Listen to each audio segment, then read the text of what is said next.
শুকনা গোবর দিয়ে রান্না বান্না করা জায়েজ আছে কিনা, শিশু বাচ্চাদের পেশাবে ওযু ভাঙবে কিনা, আমার কাছে কারো টাকা পাওনা আছে কিন্তু তার সাথে এখন আর দেখা করা বা তার পাওনা টাকা ফেরত দেওয়ার সুযোগ নাই, তাহলে এই পাওনাদারের দেনা পরিশোধ কিভাবে করব বা তার দেনা থেকে কিভাবে মুক্তি পাবো। এরপরে প্রশ্ন হলো, আমার একটা মেয়ের সাথে ঘনিষ্ঠ সম্পর্ক ছিল, কিছুদিন পর তার সাথে আমার যোগাযোগ বন্ধ হয়ে গেলে আমি বিয়ে করে ফেলি। এখন তার সাথে আবার আমার নিয়মিত কথা হয়। এখন আমি কাউকে না জানিয়ে তাকে বিয়ে করতে পারবো কিনা এবং উভয় সংসার চালিয়ে যেতে পারবো কিনা। এরপরে প্রশ্ন হলো, অবৈধ গ্যাস দিয়ে রান্না করলে এতে করে ইবাদত কি আল্লাহর দরবারে কবুল হবে? চেয়ারে বসে নামাজ পড়লে নামাজ হবে কিনা। এরপরে প্রশ্ন হলো, অনেকে বলে সন্তান সপ্তাহের যেই বারে জন্ম হয় সেই বারে চুল নখ কাটা ভালো নয়, এতে সন্তানের অসুখ হয়। ইসলামের দৃষ্টিতে এ সম্পর্কে হালাল হারাম কি হতে পারে? যদি কোনো পুরুষ আমাকে রক্তদান করে থাকেন তাহলে কি তার সাথে আমার রক্তের সম্পর্ক সৃষ্টি হয়ে যায়? ছোট সময় অনেকের গাছের ফল চুরি করে খেয়েছি, আমরা এখন বুঝতে পারছি, কিন্তু আগের গুনাহগুলো কিভাবে মাপ পেতে পারি? এরপরে প্রশ্ন হলো, অনেকে বলে সন্তান সপ্তাহের যেই বারে জন্ম হয় সেই বারে চুল নখ কাটা ভালো নয়, এতে সন্তানের অসুখ হয়। ইসলামের দৃষ্টিতে এ সম্পর্কে হালাল হারাম কি হতে পারে? আমাদের দেশে কত হাজার যে কুসংস্কার আছে, এরকম এটাও সেরকম একটা কুসংস্কার যে সন্তান যেই বারে জন্মগ্রহণ করছে, ধরেন সোমবারে জন্মগ্রহণ করছে, তাহলে সারা জীবন সোমবারে চুল নখ কাটা যাবে না। এটা সম্পূর্ণ ভুয়া ভিত্তিহীন একটা কথা। এরকম কোনো কথা কোরআন হাদিসে নাই। আপনি যে কোনো দিন চুল নখ কাটতে পারবেন। এরপরে প্রশ্ন হলো, আমার একটা মেয়ের সাথে ঘনিষ্ঠ সম্পর্ক ছিল, কিছুদিন পর তার সাথে আমার যোগাযোগ বন্ধ হয়ে গেলে আমি বিয়ে করে ফেলি। এখন তার সাথে আবার আমার নিয়মিত কথা হয়। এখন আমি কাউকে না জানিয়ে তাকে বিয়ে করতে পারবো কিনা এবং উভয় সংসার চালিয়ে যেতে পারবো কিনা। ভাই, যদি আপনার দুইটা বউ চালানোর মতো ক্ষমতা থাকে এবং আপনি দোনো স্ত্রীর প্রতি সমতা বজায় রাখতে পারবেন, এরকম মানসিক আত্মবিশ্বাস আপনার যদি নিজের প্রতি নিজের কনফিডেন্ট থাকে যে না, আমি বিয়ে করার পর কারোর প্রতি বেশি টানবো না, বরং আমি ইনসাফ বজায় রাখতে পারবো, জুলুম হবে না, কোনো অবিচার হবে না, আমি ইনশাআল্লাহ সব ঠিকঠাক মতো করতে পারবো, এটা যদি কনফিডেন্ট থাকে, আর্থিক সঙ্গতি যদি থাকে, শারীরিক সঙ্গতি যদি থাকে, আর প্রথম বউ এবং তার বাপের বাড়ির পক্ষ থেকে মাইদ্যত দিলে সেটা খাওয়ার যদি ক্ষমতা থাকে, তাহলে সেক্ষেত্রে আপনি করতে পারেন। কথা বুঝতে পারছেন? এক কথায় শরীয়তের দিক থেকে কোনো বাধা নেই। আপনি যদি সব দিক সামলাইতে পারেন, আলহামদুলিল্লাহ, শরীয়ত আপনার জন্য অনুমোদন করেছে, আপনি করতেই পারেন। তবে বিবাহ বহির্ভূত যে সম্পর্ক, তার সাথে এখন যোগাযোগ করতেছেন, আগে একসময় যোগাযোগ ছিল, সেটা হারাম। হয় বিয়ে করবেন আর নাহলে যোগাযোগ বিচ্ছিন্ন। আগের কোনো সম্পর্ককে নতুন করে যদি নাড়া দেন এবং নতুন করে কথাবার্তা বলেন এবং যোগাযোগ রক্ষা করা শুরু করেন, তাহলে এটা এক প্রকারের জেনা এবং মূল জেনার দিকে এটা নিয়ে যেতে পারে। বিদায় ওই পথ থেকে বেরিয়ে আসতে হবে। যদি কোনো পুরুষ আমাকে রক্তদান করে থাকেন তাহলে কি তার সাথে আমার রক্তের সম্পর্ক সৃষ্টি হয়ে যায়? এবং ওই পুরুষ যদি আমাকে বিবাহ করতে চায়, ইসলাম এই সম্পর্কে হালাল হারাম কি হতে পারে? এটা একটা দরকারি প্রশ্ন। যে কেউ যদি কাউকে ব্লাড দেয়, রক্ত দেয়, আমরা জানি রক্ত সম্পর্কীয় মানুষগুলো মাহরাম হয় সাধারণত, যদিও সব রক্ত সম্পর্কীয় ওরা মাহরাম হয় না। যেমন চাচাতো ভাই, একটা মেয়ের চাচাতো ভাই, সে তার রক্ত সম্পর্কীয় আত্মীয়, কিন্তু সে তার মাহরাম না, যার কারণে চাচাতো ভাইয়ের সাথে বিয়ে জায়েজ আছে। এটা হলো প্রথম কথা। দ্বিতীয় কথা হলো, রক্ত দিলে একজন আরেকজনকে রক্তের সম্পর্ক সৃষ্টি হয় না। রক্তের সম্পর্ক সৃষ্টি হয় হলো জন্মসূত্রে যাদের সাথে ব্লাডের সম্পর্ক আছে তাদের সাথে। এছাড়া আলগা রক্ত দিলে অসুস্থতাজনিত কারণে বা কোনো কারণে তার ভিত্তিতে কোনো রক্তের সম্পর্ক সৃষ্টি হয় না। আর কোনো মেয়ের সাথে কোনো ছেলের বিয়ের জন্য রক্ত সম্পর্ক হলেই বিয়ে করা যাবে না, ব্যাপারটা তা না। মাহরামের একটা তালিকা আছে, 14 জন পুরুষ, এদের সাথে মেয়ের বিয়ে জায়েজ নাই। কিন্তু রক্ত সম্পর্কে আত্মীয়র তালিকা আরো বড়। যেমন এই যে চাচাতো ভাইয়ের কথা বললাম, সেই রক্ত সম্পর্কীয় আত্মীয়, অথচ তার সাথে বিবাহ জায়েজ আছে। এরপরে প্রশ্ন হলো, অনেক পিতামাতা আছেন যারা সন্তান জন্মের পর আকিকা দেয় না, কিন্তু ঘটা করে জন্মদিন পালন করে এবং বিবাহ বার্ষিকীও পালন করে থাকেন, এ সম্পর্কে ইসলাম কি বলা আছে? এটা হলো গাছের গোড়া কেটে আগায় পানি দেওয়ার মতো। গাছের গোড়া কেটে কোথায় পানি দিচ্ছে? আগায় পানি ডালতেছে। আকিকা করা হলো সুন্নাত, আকিকা করা হলো নবী করিম সাল্লাল্লাহু আলাইহি সাল্লামের নির্দেশ। আকিকার খোঁজ খবর নাই, বিবাহ বার্ষিকী করতেছে, তারপরে আপনার জন্মদিবস উদযাপন করতেছে, অমুসলিমদের কালচার অনুসরণ করতেছে। দুঃখজনক অধ্যায় আমাদের সমাজে আছে। আরো একটা দুঃখজনক অধ্যায় আছে, সেটা কি জানেন? অনেকে আছে আকিকা দিতে চায় না, কয় এখন টাকা নাই তো পরে দেব। ভালো কথা, টাকা নাই, কিন্তু ওই লোকে মিষ্টি কিনে কেজি কেজি, আছে না নাই? ছেলে হয়েছে মেয়ে হয়েছে, মিষ্টি কিনে, আরে ভাই 10 কেজি মিষ্টি কিনতে যে টাকা যাচ্ছে এর সাথে আর কিছু দিলেই তো আকিকার ছাগলের টাকা হয়ে যায়, ঠিক না ঠিক?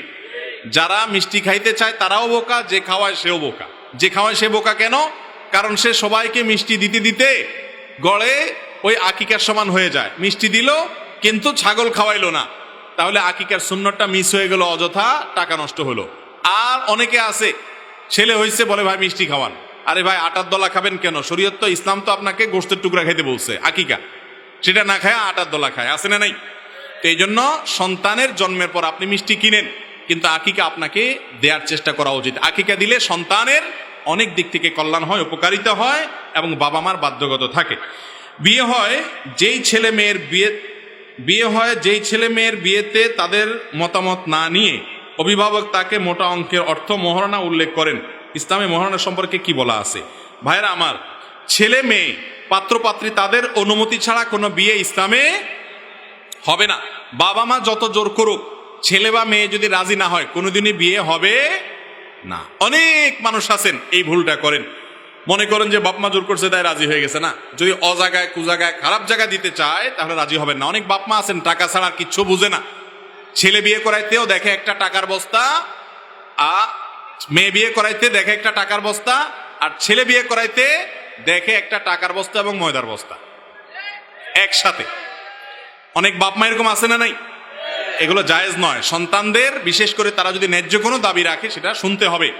আর বিয়েতে যৌতুক নেওয়া হারাম, এ টাকা পয়সা দেখে বিয়ে করাও উচিত না। আমি একটা রিক্সা ভাড়া করে যাওয়া আসার জন্য, কিন্তু শুধু যাওয়ার পর আমি আসার জন্য তাকে আর খুঁজে পাই নাই, এমন অবস্থা টাকা কি করব? অনেকে এ কাম করে, রিক্সা আপ ডাউন ঠিক করে, আপ ডাউন ঠিক করার পর রিক্সাওয়ালারা রাইখা ভিতরে যাইয়া এত দেরি করে বেচারা অন্য ক্যাব ধরে চলে যায়, বসে থাকে না। তো কি করবেন? ওই যে খুঁজে খুঁজে রিক্সাওয়ালাকে বের করবেন, যদি খুঁজে না পান তার পক্ষ থেকে দান করে দিবেন। কিন্তু এটা উচিত না। আগে ভাগে দরকার হলে তার অ্যাক্টিভেট টাকা দিয়ে তারপর তাকে অপেক্ষা করতে বলবেন এবং অযথা তার সময় নষ্ট করবেন না। গরিব রিক্সাওয়ালাদের প্রতি অনেক অবিচার করে। শুকনা গোবর দিয়ে রান্না বান্না করা জায়েজ আছে কিনা? অনেকেই, অনেক মা চাচিরা শুকনা গোবর দিয়ে রান্না বাড়া করেন, অথবা বিভিন্ন যে খড়ি আছে খড়ির উপরে গোবরের প্রলেপ দিয়া তারপর রান্না বাড়া করেন। তো এই প্রশ্ন উত্তর হলো যে গোবর যদি আগুনের জ্বালানি হিসাবে ব্যবহার করে পুড়িয়ে রান্নাবাড়া করা হয়, সে রান্নাবাড়া খাওয়া যাবে, এটা নাপাক হবে না, হারাম হওয়ার কোনো কারণ নাই। আপনাকে দেখতে হবে পাতিলের ভেতরে জিনিসটা কি।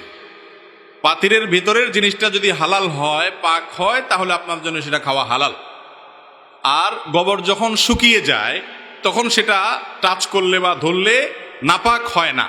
সাধারণত সচরাচর যদি লাগলেই নাপাক হয়ে যায় না, তবে কাঁচা গোবর যেটা সেটা লাগলে নাপাক হয়ে যায়। অতএব শুকনা গোবর যদি রান্না করেন, হাতে লাগলেও তখন দুর্গন্ধ হয়, তাহলে ধুয়ে ফেলবেন, শেষ, আর কোনো অসুবিধা নাই। কিন্তু গোবর দিয়ে যে সমস্ত লাকড়ি বা আপনার জ্বালানি তৈরি করা হয় গ্রামাঞ্চলে, সেগুলা দিয়ে পুড়িয়ে সেগুলোকে জ্বালানি হিসেবে ব্যবহার করে রান্নাবাড়া করলে, ভাত তরকারি রান্না করলে সে খাওয়াতে কোনো অসুবিধা না। সে খাবার নাপাক হবে না, সেটা হারাম হবে। দেখতে হবে যে আপনি যেটা খাচ্ছেন, চাল ডাল যে টাকা দিয়ে কিনেছেন, সেটা কি হালাল নাকি হারাম, এটা হলো মূল বিষয়। এরপরে প্রশ্ন হলো শিশু বাচ্চাদের প্রসাবে অজু ভাঙবে কিনা, বিশেষ করে মা বাবার ক্ষেত্রে। মা বাবার জন্য আলাদা কোনো মাসআলা নাই ভাই, ভাঙলে সবার ক্ষেত্রে ভাঙবে, আর না ভাঙলে কারোর ক্ষেত্রেই ভাঙবে না। অজু ভাঙার সম্পর্ক হলো যেই ব্যক্তি অজু করেছেন তার শরীর থেকে নাপাক বাইর হওয়ার সাথে। তার শরীর থেকে নাপাক বের হলে বা নাপাক বের হওয়ার আশঙ্কা তৈরি হলে, ঘুমালে নাপাক বের হতে পারে, বায়ু বের হতে পারে, তখন অজু ভঙ্গ হয়। বাচ্চার যদি পেশাব হয় তাহলে মা বাবার তো অজু যাওয়ার কারণ নাই, তবে সেই পেশাব যদি মা বাবার কাপড়ে লাগে, গায়ে লাগে, তাহলে যেই জায়গায় লাগবে সেই জায়গা নাপাক হবে। কথার কথা, বাচ্চা আপনার কোলে পেশাব করে দিছে, তাহলে ওই কোলে যেই কাপড় চোপড়ে লাগছে ওইটুকু ধোবেন।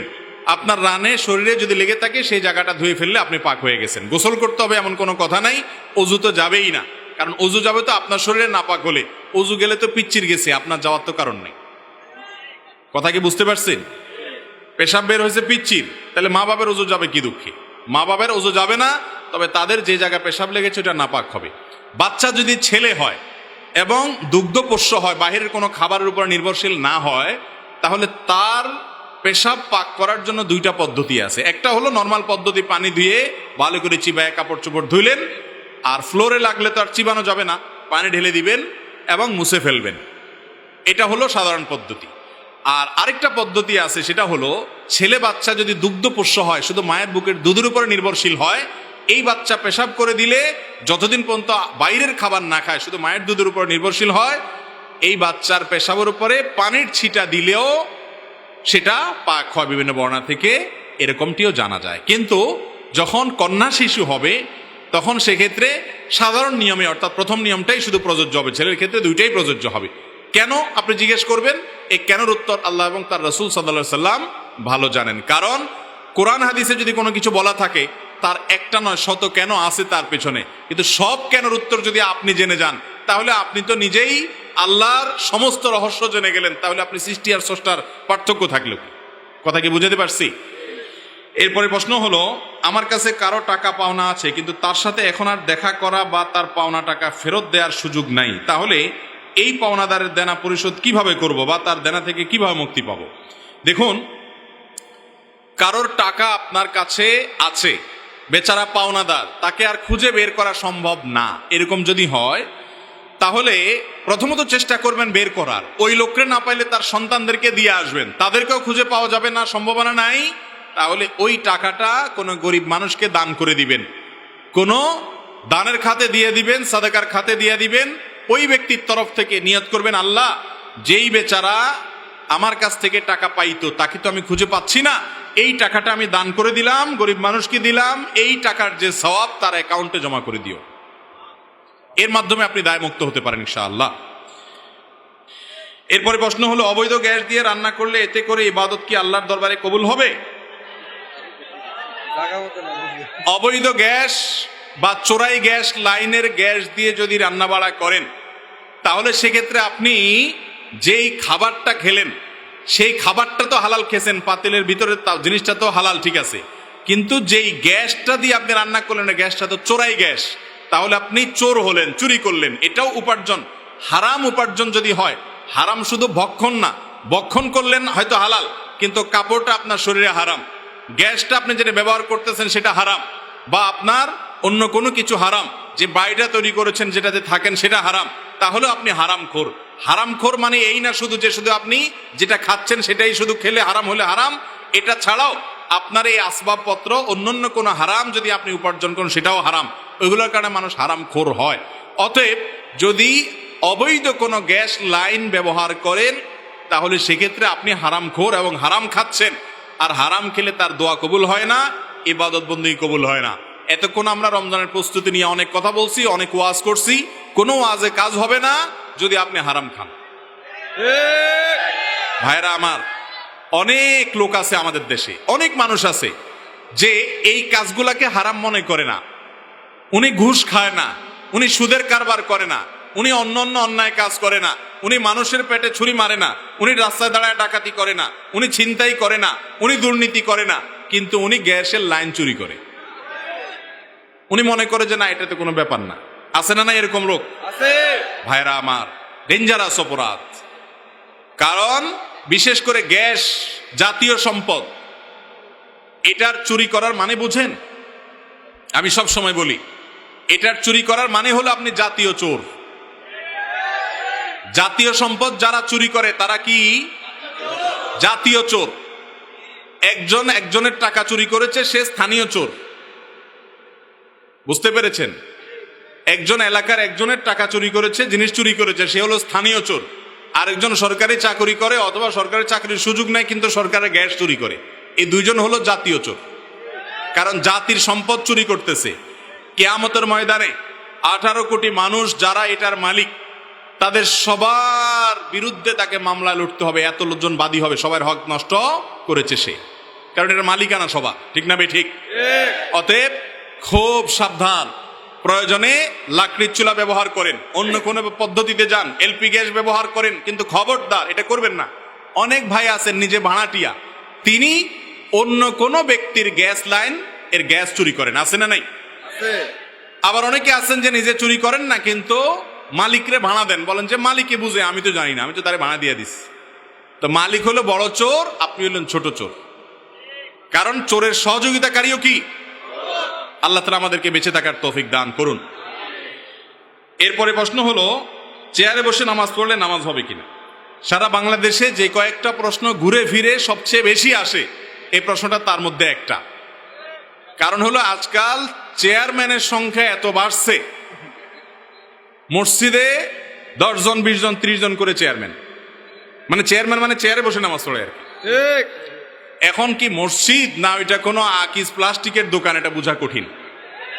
এত প্লাস্টিকের চেয়ার, আরে ভাই আজ থেকে 10 বছর আগে মসজিদে এত চেয়ার ছিল? তো এত মাজা ব্যথার রোগী কোত্থেকে বাড়ছে? কিছু লোক আছে আসলেই তাদের মাজা ব্যথা, হয়তো কোমরে অপারেশন করা আছে বা রুকু সিজদা করতে গেলে ভয়াবহ কষ্ট হয়, তাদের জন্য তো চেয়ারে বসে নামাজ পড়া জায়েজ আছে। কিন্তু কিছু লোক আছে শরীরটা একটু খারাপ লাগলে চেয়ারে বসে নামাজ পড়া শুরু করে দেয়, আছে না নাই? এই ফ্যাশন টাইপের নামাজ পড়লে সেটা আল্লাহর কাছে কবুল হবে। সব জায়গায় ফ্যাশনগিরি দেখালে চলবে না ভাই। আহকামুল হাকিমিনের সামনে আপনি ভাব ধরে বসে বসে নামাজ পড়বেন, এই নামাজ আল্লাহ তাআলা কবুল করবেন না। অতএব সাবধান থাকতে হবে। চেয়ারে বসে নামাজ হবে, শর্ত হলো ওই যে যদি আপনি নিরুপায় হন, আপনি অসুস্থ হন, আপনি অপারগ হন, আপনি মাযুর হন, তাহলে আপনারটা কি আছে, চেয়ারে বসে আদায় করা জায়েজ আছে। আর একটু শরীরটা আজকে খারাপ লাগতেছে, এই জন্য আজকে চেয়ারে বসে গেলাম, জি না, এটা করা যাবে না। অনেক লোক আছে গাছে উঠে খেতে মাশাআল্লাহ 2-4 ঘন্টা এরকম উপুড় হইয়া হইয়া ধান ক্ষেত নিরায়, সব ঠিক আছে, মসজিদে আসলে কয় চেয়ারটা দাও, ইমাম সাহেব মুয়াজ্জিন সাহেব চেয়ারটা দেন, চেয়ারটা টাইনা নামাজ পড়ে, আছে না নাই? এটা নামাজ হবে না। হ্যাঁ, আপনি আসলেই অসুস্থ হলে, রুকু সিজদা অপারগ হলে দাঁড়াইতে পারেন, তাহলে দাঁড়াবেন, রুকুরটা সিজদারটা চেয়ারে বসে ইশারা করে করবেন, জায়েজ আছে। আর যদি দাঁড়ানো থেকে বসারও ক্ষমতা নাই, কষ্ট হয়, অনেক গর্ভবতী মা আছেন যে 7-8-9 মাসের দিকে চলে গেলে শরীরে এত ভার হয়ে যায়, রিস্ক হয়ে যায় পড়ে যাওয়ার, তারা বসে বা চেয়ারে নামাজ পড়তে পারবেন। এটা হলো মাজুর এবং সত্যিকারের অপারগ ব্যক্তির জন্য। একটু শরীর খারাপ, একটু আজকে ভালো লাগতেছে না, দুর্বল লাগতেছে, আর চেয়ারে বসে নামাজ শুরু করলাম, হবে না। এরপরে প্রশ্ন হলো, ইমাম সাহেব আসরের নামাজ ভুলে 3 রাকাত পড়ে ফেললে আবার কি পুনরায় 4 রাকাত নামাজ আদায় করতে হবে? ইমাম সাহেব আসরের নামাজ বা জোহরের নামাজ বা এশার নামাজ, যে কোনো নামাজ যত রাকাত পড়ার কথা তার আগের রাকাতে বসে গেছে, 4 রাকাত আর একটা 3 রাকাতে বসে গেছে, মুসল্লি হিসাবে, মুক্তাদি হিসাবে আমরা পিছনে যারা আছি তারা লোকমা দেব, কি দিতে হবে? ভুল ধরায় দিতে হবে। ভুল ধরাবেন কি বলে? মাশাআল্লাহ, এলাকার মানুষ তো অনেক ভালো জানে, দেখা যায়। সুবহানাল্লাহ না আল্লাহু আকবার, মাশাআল্লাহ মাশাআল্লাহ। এই মাশাআল্লাহ তো বেশিরভাগ মানুষ জানে না, আপনারা কিভাবে জানলেন? আমাদের দেশে বেশিরভাগ মানুষ ইমাম সাহেব লোকমা দেয় আল্লাহু আকবার দিয়া, আল্লাহু আকবার দিয়া না, কি দিয়া লোকমা দিতে হবে? সুবহানাল্লাহ দিয়ে। কেন জানেন? কারণ সুবহানাল্লাহ বলতে হয় আশ্চর্যজনক কিছু দেখলে, সেটা ইতিবাচক ভাবে আশ্চর্যজনক হতে পারে, নেতিবাচক ভাবে হতে পারে। আপনি বিশাল বড় একটা কাঁঠাল দেখলেন, দেখা বললেন সুবহানাল্লাহ, আশ্চর্য, আল্লাহ পবিত্র। আবার কোন ভুল কিছু দেখলেন, অন্যায় কিছু দেখলেন, তাও বললেন সুবহানাল্লাহ, আল্লাহ পবিত্র। এটা আশ্চর্যজনক কিছু দেখে বলতে হয়। আর আল্লাহু আকবার বলতে হয় কোনো অর্জন হয়ে গেল, আল্লাহু আকবার, বড় কিছু ঘটে গেছে। এখন ইমাম সাহেব 4 রাকাতের জায়গায় 3 রাকাত নামাজ পড়ে ফেলছে, আপনারা সব বলছেন আল্লাহু আকবার, মানে ইমাম সাহেব কিছু একটা ঘটে ফেলছেন। আপনি আসলে তো ঘটায় নাই, ওটা বড় ভুল হয়েছে, তাই না? এই জন্য সুবহানাল্লাহ বলতে হয়। তো 4 রাকাত আলা নামাজ ইমাম যদি 3 রাকাতে বসে যান, তাহলে মুসল্লিরা পেছন থেকে সুবহানাল্লাহ বলে উঠবে, ইমাম সাহেব দাঁড়ায় যাবে। আর যদি ইমাম সাহেব মুসল্লি সব এক গ্রুপের লোক হয়, অর্থাৎ কারোর কোনো খবর টবর নাই, 3 রাকাত 4 রাকাত হুঁশদিশ কিছু নাই, সব তাদের চিন্তাধারা আরশে আজিমের উপরে ছিল বা সিদরাতুল মুনতাহা বা উপরের জগতে ছিল, খবর নাই কয় রাকাত হয়েছে, এরকম যদি হয় তাহলে কি করবে? তাহলে সেক্ষেত্রে ইমাম সাহেব সালাম ফেরানোর পর যদি টের পায় যে রাকাত 3টা হয়েছে আর ইমাম সাহেব কথাবার্তা না বলে থাকে, দাঁড়ায় যাবে, দাঁড়া আরেক রাকাত পড়ে সিজদা সৌদি নিবে, নামাজ হয়ে যাবে। আর যদি কথাবার্তা বলছে, উঠা বসা করছে, এদিক সেদিক গেছে, এরপরে ধরা পড়ছে রাকাত সংখ্যা কম ছিল, তাহলে এবার কি করবে? আবার শুরু থেকে নামাজ পড়তে হবে। আজকাল তো রাকাত সংখ্যা কম না বেশি এটা নিয়েও মুসল্লিরা সন্দেহের মধ্যে পড়ে যায়। ওই যে একটা গল্প আছে না, যে কোন বেটা একবার ইমাম সাহেবকে বলছে, হুজুর রাকাত আজকে 3টা হয়েছে, 4টা হয়নি। বলে কিভাবে 3টা? কেউ ধরতে পারলো না, আমারও সন্দেহ হচ্ছে না, তুমি কিভাবে নিশ্চিত হইলা? বলে যে আমি 100% নিশ্চিত 3টা হয়েছে রাকাত। বলেছে কিভাবে হইলা? বলে হুজুর আমার দোকান হলো 4টা, প্রত্যেক রাকাতে একটা করে দোকানের হিসাব করি আমি, আজকে এখনো একটা বাকি আছে, অতএব নিশ্চিত আপনি রাকাত 3টা পড়ছেন। তো এইরকম একটা জামানার মধ্যে আমরা এখন চলে আসছি না আসি নাই? আল্লাহ তাআলা আমাদেরকে মনোযোগের সাথে নামাজ আদায়কারী হওয়ার তৌফিক দান করুন। তো ইমাম সাহেবের ভুল হওয়াটা অস্বাভাবিক না। আবার এটা আরেক মুসিবত, আমাদের দেশে ইমাম সাহেবদের ভুল হলে আর রক্ষা নাই। মুসল্লিরা মনে করে হায় হায় ইমাম সাহেবের আবার ভুল হবে কেন? ভাইরা আমার, এটা মূর্খতা। যে মানুষ ইমাম সাহেবের ভুলে আশ্চর্য হয় সে মানুষটা হলো মূর্খ। কারণ ইমাম সাহেব মানুষ, তার ভুল হতে পারে। ইমাম সাহেব তো ইমাম সাহেব। স্বয়ং রসুল করিম সাল্লাল্লাহু আলাইহি সাল্লাম একবার নামাজের রাকাত সংখ্যা তার ভুল হয়ে গিয়েছিল। সালাম ফিরানোর পরে সাহাবীরা পেছন থেকে বললেন, ইয়া রাসূলুল্লাহ আনাসিতা আম কুসিরাতিস সালাহ, আপনি ভুলে গেছেন নাকি রাকাত একটা কমাই দিয়েছে আল্লাহ তাআলা? সাহাবীরা পেছন থেকে বলতেছে। তাহলে রাসূল আকরাম সাল্লাল্লাহু আলাইহি সাল্লামের যদি রাকাত সংখ্যা ভুল হয়, আপনার ইমাম সাহেবের হতে পারে কি পারে না? আমাদের সমাজের বেশিরভাগ মানুষ চায় আমরা নিজেরা চোর, বাটপার, দুর্নীতিবাজ, টুনচোর, গমচোর, 2 নম্বর, মিথ্যুক, বাট, যত রকমের বদমাইশি আছে সব করব, আর আমাদের ইমাম সাহেবটা হবে একেবারে ফেরেশতার মতো সোজা। ইমাম সাহেবটা হবে এরকম যে সে ভাজা মাছটা উল্টে খেতে পারে না, আর আমি হব দুনিয়ার বাটপার। এটা কোনো আদর্শ মুসল্লি বা মুক্তাদির কাজ হতে। এই দেশে যত ফতোয়াবাজি, যত মাসআলা দিয়া খোঁচাখুচি, এগুলো সব 2 শ্রেণী মানুষের বিরুদ্ধে হয়। এক হলো মহিলাদের বিরুদ্ধে, আর একটা হলো হুজুরদের, ইমাম সাহেবদের বিরুদ্ধে। সব হুজুর না, ইমাম সাহেবদের বিরুদ্ধে যত খোঁচাখুচি মাসআলা মানুষ জিজ্ঞেস করে। ঠিক না ঠিক? ভাইরা আমার, অতএব মনে রাখতে হবে ইমাম সাহেব বেচারার ভুল হতে, শুধু ভুল হতে পারে তা না। এই যে আপনার কাবার ইমাম সাহেবরা, তাদের তেলাওয়াতের মধ্যে একবার সম্ভবত সূরা কুল আল কাফিরুন না জানি সূরা ফাতিহাতে হারামের একজন বড় ইমামের ভুল হয়েছে, আয়াত উনি পাচ্ছেনই না, পেছন থেকে লোকমা দিতে দিতে তারপরে লাইন পাইছে। আমাদের দেশে হলে বলতো যে এই লোকরি ইমাম বানাইছে যে এত ছোট্ট সূরা ভুল করে বসে আস। আপনারা ইমাম সাহেবদের ভুলটাকে খুব কঠিনভাবে দেখার কারণে এই যে রমজান আসতেছে, অনেক মসজিদের হাফেজ সাহেবরা তারা নিজেরা একটা সিস্টেম করে নেয়, মাইতোরা হাজি বগয়ম তুমোরা হাজি বগ। বুঝেন? মানে হলো তোমারে আমি হাজি সাহেব বলবো, আমার তুমি হাজি সাহেব বলবো। তোমার ভুল হবে আমি ধরবো না, আমার ভুল হবে তুমি ধরবো না, আমরা পরে হিসাব নিকাশ করে নেবো। কারণ মুসল্লি এগুলা সব যে পরিমাণ মূর্খ সূর্খ, ভুল হলে বলবো কি হাফেজ সাহেব নিয়ে আইছে, ভুল হয় কেন? ভুল হওয়া মানুষের কাজ না, মানুষের স্বভাব না। মানুষ মানেই ভুল, অতএব এটাকে অনেক বড় করে দেখা যাবে না। ইমাম সাহেবদের ভুল হলে সেটাকে নিয়ে আশ্চর্য হওয়ার, ট্রল করার কিছু না। তবে হ্যাঁ, অমনোযোগিতা থাকাটা দোষের, সেটা ইমাম সাহেব হোক আর মুক্তাদি সাহেব হোক, সবার জন্যই সমান। তাহলে ইমাম সাহেবের ভুল হলে ধরাই দিবেন। যদি নামাজের পরে কথাবার্তা বলেন, তারপরে যে দোকানদার আইসা বলে যে হিসাব একটার কম রয়ে গেছে, কথা বলে ফেলছেন, উঠে পড়ছেন, তাহলে নতুন করে নামাজটা জায়গা পড়বেন। এরপরে প্রশ্ন হলো, স্ত্রী অপবিত্র অবস্থায় গোসল না করে ঘরের সব কাজ করতে পারবে কি না? এই যে একটু আগে বললাম, যত মাসআলা সব মহিলাদের বিরুদ্ধে আর ইমাম সাহেবদের বিরুদ্ধে। এই যে প্রশ্নটা দেখেন, স্ত্রী যদি গোসল ফরজ হয় তাহলে সে ঘরের কাজ করতে পারবে কিনা? কেন স্ত্রীর বেলায় প্রশ্ন আসলো কেন? গোসল কাজ তো ছেলেরও হয়েছে, পুরুষেরও হতে পারে। তাহলে পুরুষের যদি গোসল ফরজ হয় তার কথা আসতেছে না কেন যে পুরুষ গোসল ফরজ হলে কাজ কাম করতে পারবে কিনা? মাসআলা শুধু মহিলার ব্যাপারে কেন? অনেক গ্রামে দেখবেন এখনো মুরব্বীরা ওই মহিলাদেরকে অত্যাচার করে। হ্যাঁ, গোসল ফরজ হয়েছে, গোসল না করে বাসার কাজ করা যাবে না, বুঝলাম। তো ছেলেটা যে করে, সেটা যে শুয়ে রয়েছে বা অন্য কাজ করে, ওইটার ব্যাপারে কোনো মাসআলা নাই। শরীয়তের মাসআলা নারী পুরুষ সবার জন্য সমান। গোসল ফরজ হওয়ার পর অন্যান্য কাজ করা যাবে, ওযু করে নিয়ে অন্যান্য কাজ করা যাবে, তবে যত তাড়াতাড়ি সম্ভব গোসল করাটা হলো ভালো।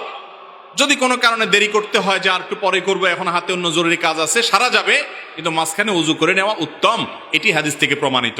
যদি বিনা ওযুতেও করে তাতে বড় কোনো গুনাহ হবে না, কিন্তু কাজটা অনুত্তম, অনুচিত কাজ, অপবিত্র অবস্থায় অন্য কাজ করা, করলে সেটা বড় কোনো গুনাহ হবে না। এটা নিয়ে বাড়াবাড়ি করা, এটা নিয়ে খুব বেশি আপনার আদা জল খেয়ে লেগে পড়া উচিত নয়।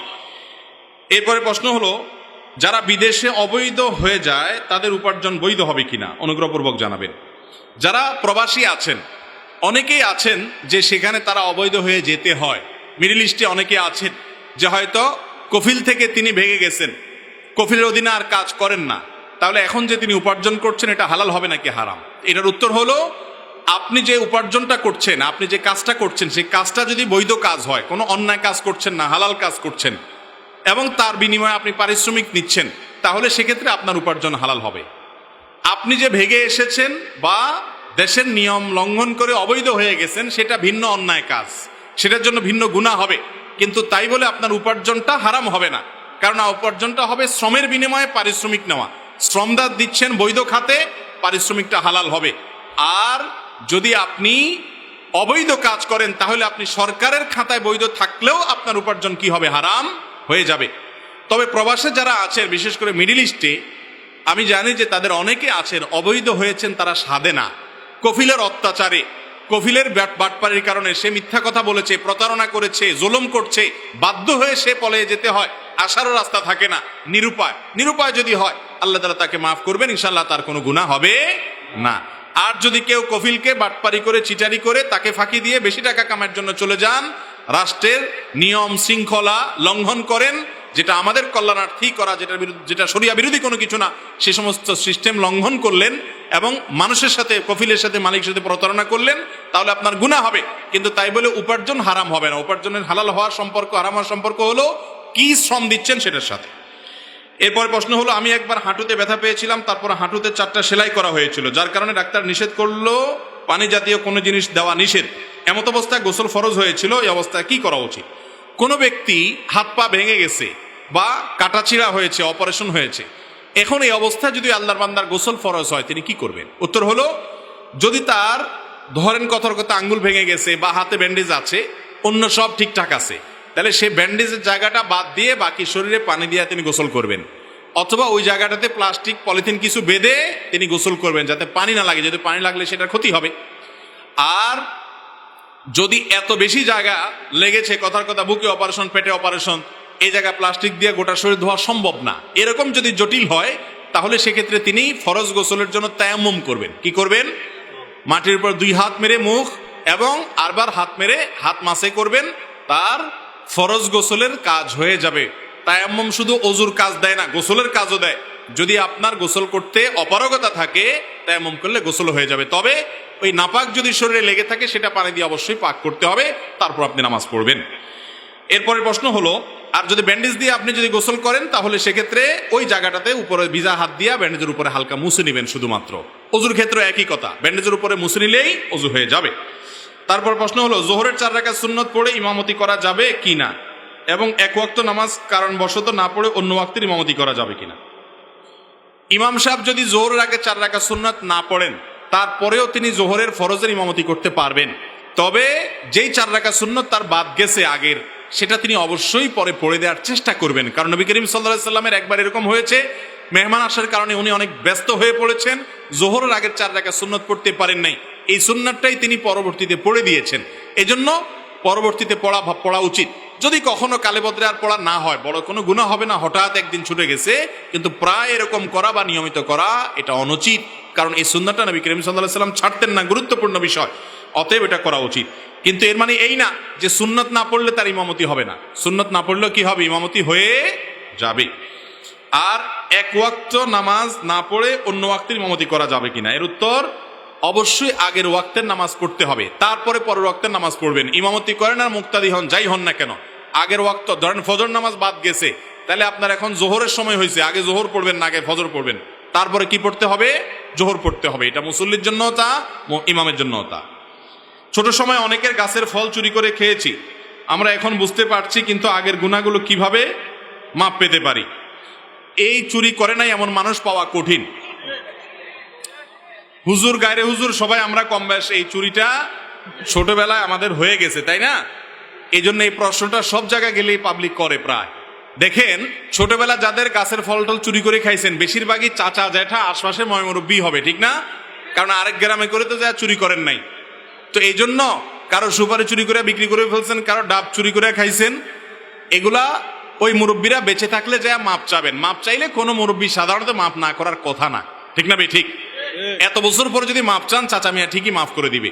আর যদি তাকে খুঁজে না পান বা মাপ চাইতে শরম হয়, তাহলে যে কোনো ভাবে চাচা মিয়ার পকেটে টাকাটা ঢুকে দিতে পারলে আপনি বেঁচে যাবেন। বুঝতে পারছেন? আর না হলে তার পক্ষ থেকে দান করে দিবেন, যদি তাকে দেওয়ার সুযোগ না থাকে, তাতে আপনি মুক্ত হয়ে যাবেন। অনেক প্রতিষ্ঠান দায়ী থাকলে চাকরি দিতে চায় না, আমরা কি করব? যে প্রতিষ্ঠান চাকরি দিতে চায় না দায়ীর কারণে, সে প্রতিষ্ঠানে চাকরি করবেন না। তাতে যদি টাকা 2টা কমও হয়, আল্লাহ তাআলা তাতে কি দিবেন? বরকত দিবেন ইনশাআল্লাহ। আরে ভাই, জান্নাত পেতে চাইলে তো স্যাক্রিফাইস করতে হবে, ত্যাগ করতে হবে। সামান্য একটু চাকুরিকে স্যাক্রিফাইস না করতে পারলে আল্লাহর কাছে অনন্ত অসীমকালের জান্নাত কিভাবে আশা করবেন? এজন্য হিম্মত থাকতে হবে। অনেকেই এই ধরনের চাকরিকে স্যাক্রিফাইস করার পর দেখা গেছে আল্লাহ তাআলা তাকে আরো বেটার এবং ভালো কিছু দান করেছেন। সবাসের পর কি ফরজ গোসল না করে কাজকর্ম করা যাবে কিনা একটু আগে উত্তর দিয়ে ফেলেছি। ছেলে মেয়ে বড় হয়ে গেছে এই অজুহাতে অনেক স্বামী স্ত্রী সন্তান নেওয়া বন্ধ করে দেয়, এটা কতটুকু যৌক্তিক? খুব দরকারি একটা প্রশ্ন। অনেক দম্পতি এই কাজটা করেন, বলেন যে ছেলে মেয়ে এখন বড় হয়ে গেছে, তাদের সামনে বাচ্চা হলে তারা কি মনে করবে, এই জন্য আর বাচ্চা নেয় না। এটা খুবই জঘন্য একটা বিষয়। মনে রাখবেন, পশ্চিমা দুনিয়ার মানুষরা আমাদেরকে বুঝাইছে যে ছেলে হোক মেয়ে হোক দুইটা হলে সুখী পরিবার হওয়া যায়, ছোট পরিবার সুখী পরিবার। আমরা যে দেখি যত দুঃখ হয়, আজকাল বেশিরভাগ দুঃখ হয় হলো ওই তথাকথিত ছোট পরিবারের মধ্যে।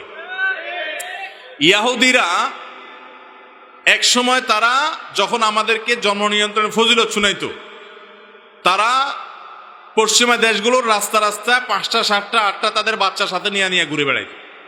তারা নিজেরা ঠিকই বুঝে যে মানুষের মূল্য কত, জনসংখ্যা এটা কোনো বিপদ না, জনসংখ্যাকে জনসম্পদে রূপান্তরিত করতে না পারাটা হলো বিপদ।